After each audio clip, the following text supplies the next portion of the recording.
Pathian ro puinan lomtla krumbol na tila kanon lando na ni.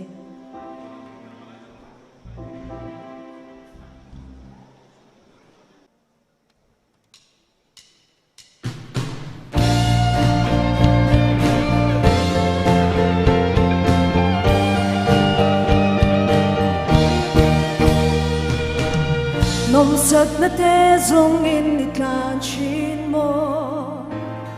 Nun lim na te zong in itlan chin mo Ingay tua chiang ay em ikong zo ka Boral na kong e nun na kong zo Lay lim na may mo ilaw buhay puy chin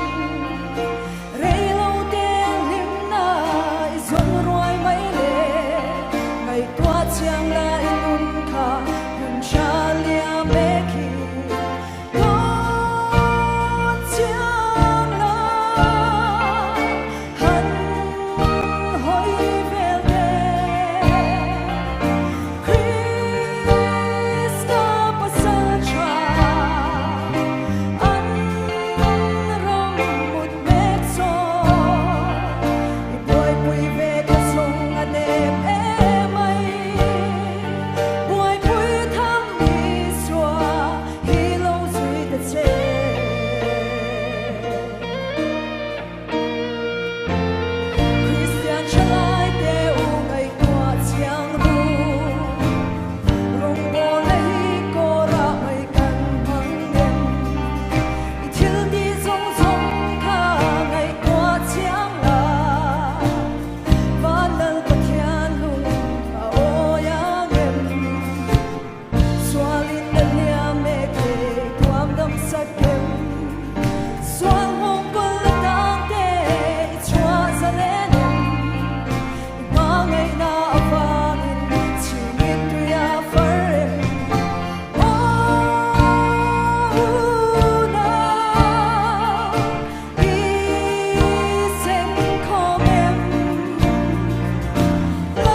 Chia tang